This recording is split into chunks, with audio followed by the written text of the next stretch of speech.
Hello, today's video is going to be all about the law of attraction, and it's basically going to be my take on it, how it's affected my life, whether I think it's real for people to take notice of, and whether it should play any part in people's lives. So my disclaimer is this is just my take on it, what I believe about it, but I'm also going to share lots of clips from famous people regarding it.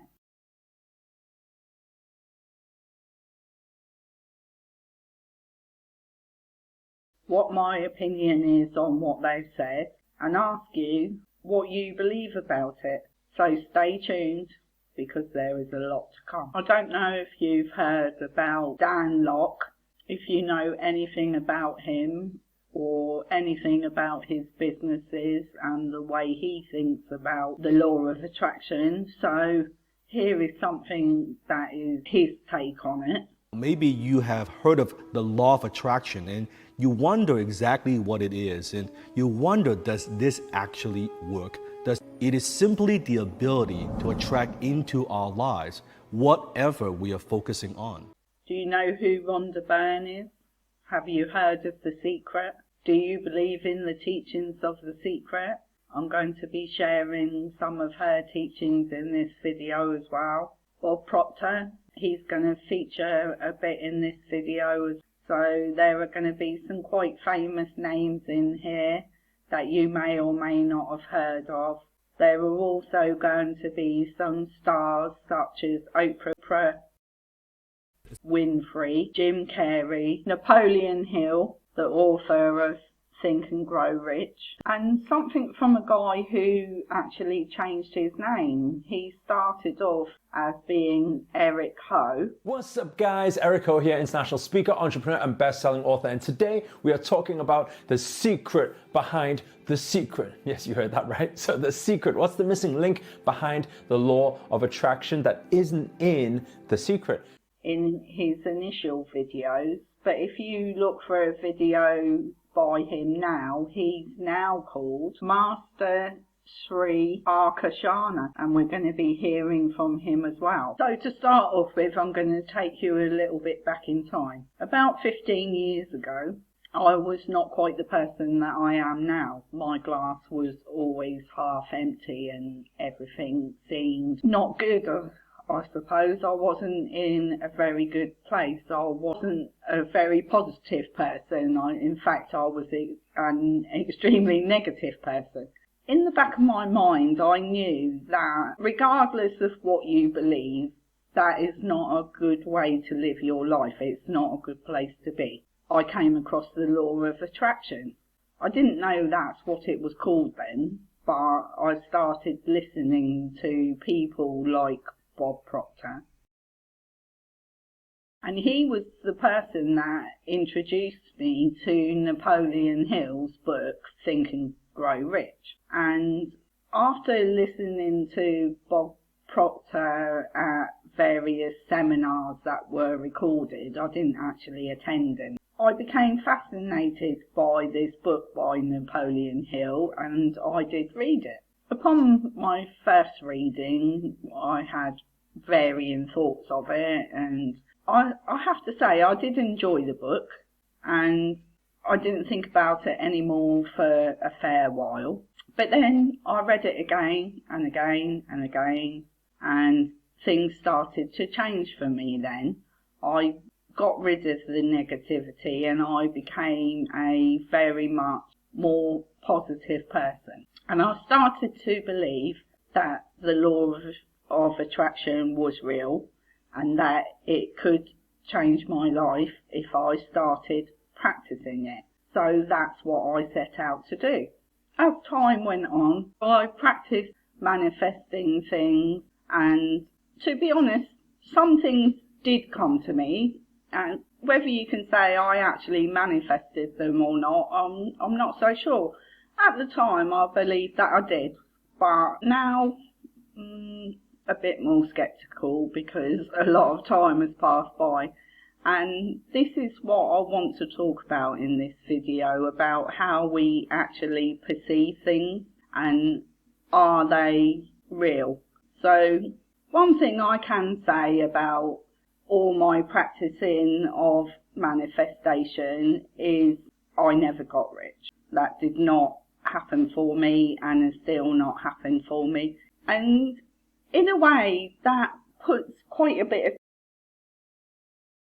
doubt in my mind, because I was 100% believer and I did practice everything that was said. But then I began to look at things in different ways, and I got to the point where nothing that anybody said could be proven. Well, not in a positive light anyway. After doing some research, I found that some of these teachers, gurus, cult leaders, whatever you want to call them, actually had fake qualifications, and a lot of them didn't have any qualifications in the subject at all except for their own practices and teaching. A few of them even paid for fake degrees. I think whether you're a believer or not, you do need to ask yourself a question, and it is basically, what is the motive behind what is being shown to you?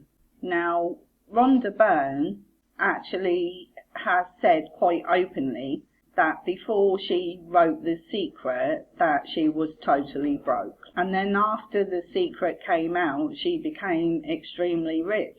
But not everyone believes what The Secret says, which is fine because everybody actually has their own opinion on things, don't they? If you look up some facts and figures about the law of attraction, you will see that it is $1 billion industry, which is growing bigger every year. So is it all about money for the people that are teaching these things, or is it actually about helping people? That is a question that is very difficult to answer. When I've spoken to people about the law of attraction, some of them have said to me, but how can you actually say anything negative about it when you've not practiced it? But that isn't a fact.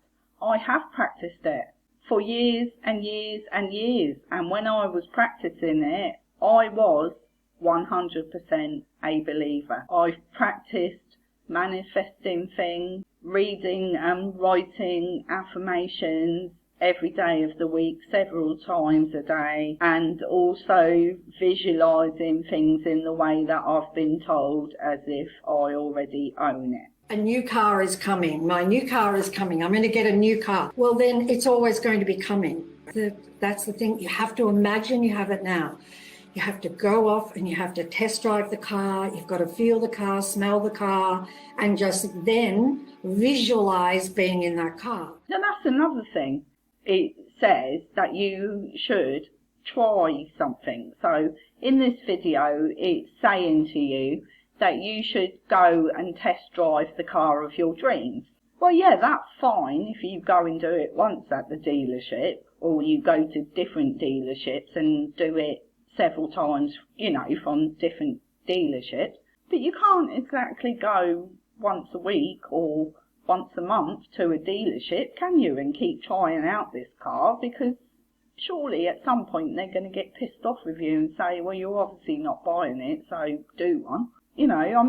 That is something that I find quite ridiculous. If you want to buy a house, you could, that's a big purchase. A car could be maybe 30 to 50 grand, or maybe even more, depending what your car is. But a house, now that is a whole different scenario. You could go and look at a house quite a few times because you're going to be parting with an awful lot of money. But even then, they're going to get fed up with you turning up every so often to look at it, aren't they? Really. When I reached out to people in chats and other forms of being able to contact these people, when I said it wasn't working for me in the way that I thought it was going to. The reason the LOA is not working is because you don't believe it works. What's holding you back? They all said it was my fault. Is that a cop-out? Is that their way of saying that it doesn't work because I wasn't doing it properly? I think it was. What do you think? In this next little video clip, you're going to hear Rhonda Byrne say something quite extraordinary. If something hasn't manifested yet and you really, really want it, and I doubt there's anybody out there who wants something and it hasn't manifested, right? I mean, can you actually believe she just said that? Is there anybody out there that has never manifested anything? Well, sure there are, because there are billions of people on the planet and millions of them are non-believers. So the way I see it, you've got 3 different categories. You've got number 1,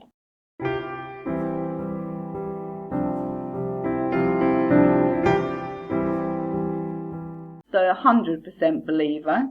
Number 2, someone who half and half believes and could be swayed either way, and you know, they could be persuaded to be 100% believer or go the other way.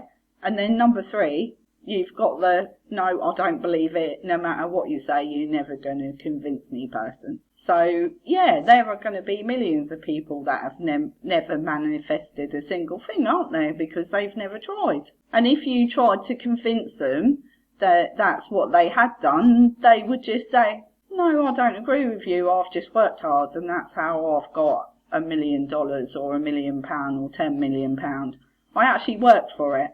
I didn't manifest it, I didn't dream it, I just actually worked for it. There are celebrities out there such as Jim Carrey and Oprah Winfrey, and they talk a lot about the law of attraction, and they say that they owe all their success to it. But do they? Really? That's what they believe. But just because they believe it to be true, does that make it true? Can't it be the fact that they actually were in the right place at the right time? They were lucky. They got the right part and everything fell into place. And whether they believed in the law of attraction or not, it could have still happened the way that it did. Is that not possible? To them it's not, but what about you? Do you think that's possible? Successful people that credit the law of attraction to their success. But what about the 99% of those who also believe in the law of attraction but fail to get anywhere near that level of success in their lives? I'm not saying that they're lying, because to them it's 100% belief, so therefore it's not a lie in their eyes, but it could be conceived as that in other people's eyes. It just depends who is saying it and what their motive is. So for someone like Oprah Winfrey and Jim Carrey, their motive is pure in my eyes, because they're not trying to sell you something. But when you get somebody else teaching you the law of attraction, such as Dan Locke, Bob Proctor, Tony Robbins, Dean Graziosi, and they could quite easily have an ulterior motive, because they're telling you all about the law of attraction and what they've achieved by using it, but then they've also got something to sell. They've got a course or a seminar, something that you're going to pay thousands of dollars to join or attend. So their motive is not quite the same as an actor or an actress. Hopefully you can see the difference there. There is something called the Bader-Meinhof phenomenon, and I'm going to leave Dan Locke to explain it to you in this little video clip. And I have to say, what he's saying is true. My first dream car was the Mazda RX-8, the red RX-8. I remember that was my dream car, that I had it on my vision board. I look at that every single day. You see, what's very interesting is the minute I put the car on my vision board, suddenly I noticed Mazda every. When I got a new car, I saw that car everywhere. But that doesn't have anything to do with the law of attraction, does it? It's just that you become more observant because you've actually got that car or you want that car. The problem is with this phenomenon is that teachers such as Dan Locke try to get you to believe that it's all to do with the law of attraction and that is not a coincidence. But actually it doesn't have anything to do with the law of attraction. It just comes to being observant of something that you've already got and you didn't take any notice of it before because then you didn't have it. So therefore it wasn't in the forefront of your mind. There is one thing that I really don't like about the law of attraction that I probably wouldn't say this about it when I was 100% believer, but since I've done a lot of further research, there are things that I've come to like. Is it any different to a cult leader who does this? What are their motives?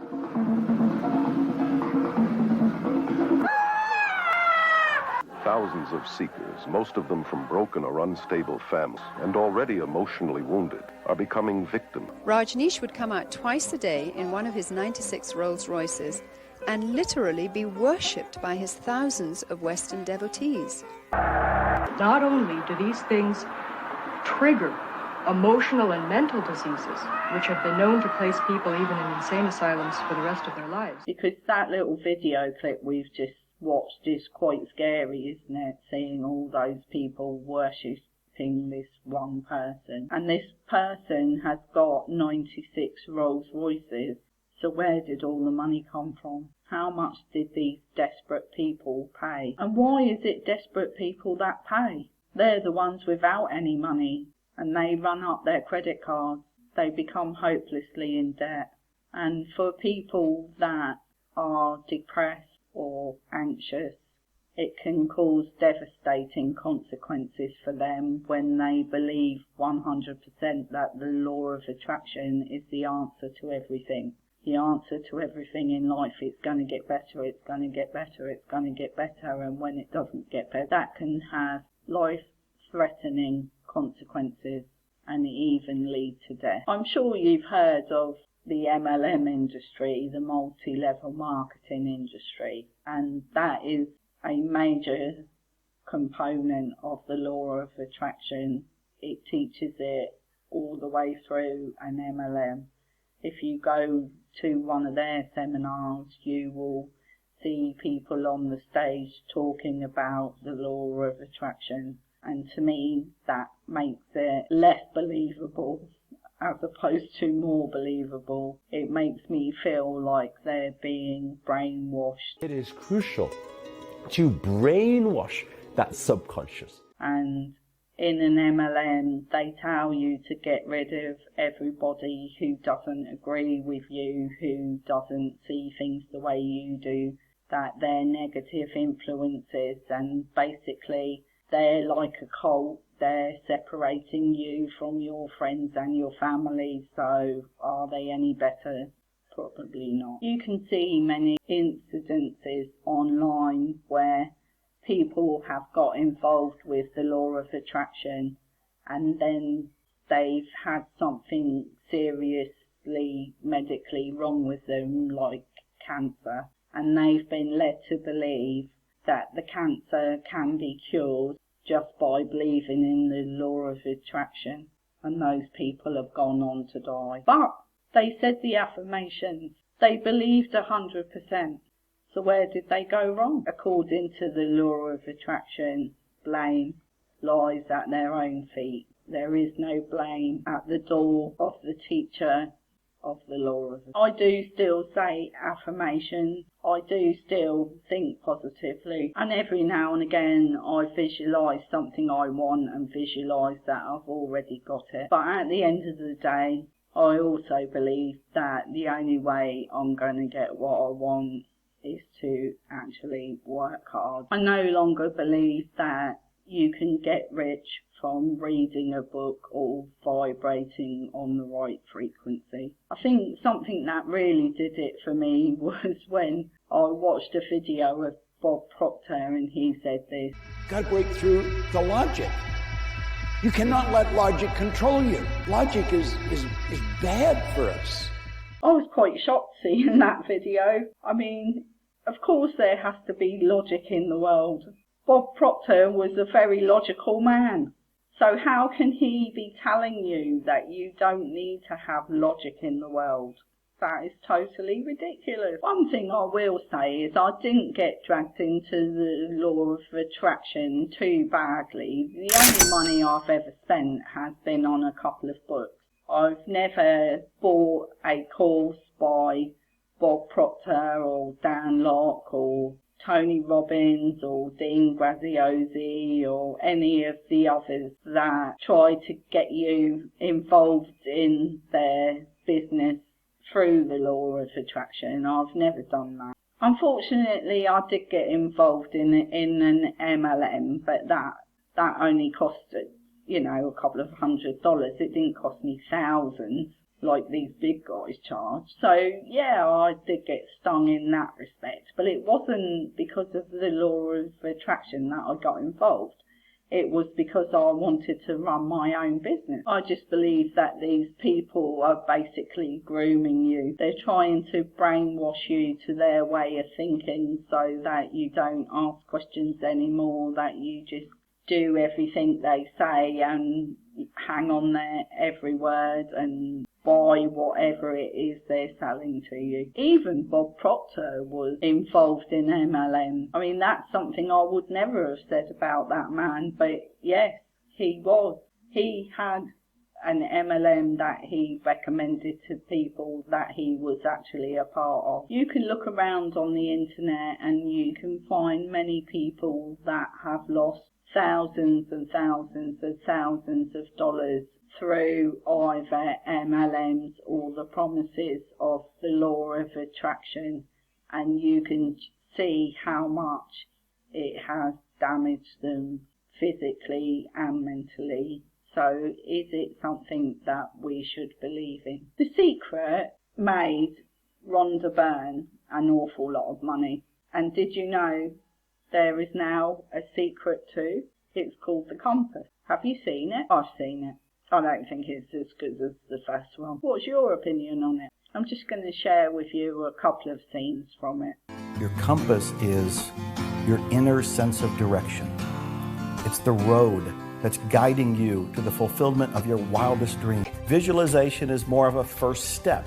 You visualize what you want, and then when you open your eyes, you take action. The action is what will lead to the completion of the very thing you've been visualizing. In my mind, The Secret 2 was brought out because things were waning a bit with the law of attraction, so therefore they made a new movie, a new Secret called The Compass. In pretty much all of it, there are people in it from the first one. The only exception really is Bob Proctor passed away, so therefore he's not in the second one. But if he hadn't have died, he would definitely have been in it. I think that people who are struggling, instead of wasting money on things like the law of attraction, if they have a really serious problem, then their money would be far better spent on getting the help that they need to get through the problem. Because even if you 100% believe in the law of attraction, there's absolutely no guarantee that you are going to be one of those people that hits pay dirt. I think my best advice is to just think to yourself that yes, you can practice these things without actually buying anything, and if it comes to fruition, then so be it, but you'll also find that it came to fruition because you actually worked at it. So that's what I think about the law of attraction. I'd be interested to know what you think, so let me know in the comments whether you are a 100% believer. You can be swayed either way, or you're 100% adamant that it doesn't work. If you're a believer, I'm not going to tell you you shouldn't believe. Everyone should believe what they want to, and I totally agree with that. I just think that some people need to look a bit closer at what the motives are of the people that are teaching you what you believe. I hope you've enjoyed this video. If you have, then hit the like button and subscribe. My name's Lisa, and I'll see you on the next video. Bye for now.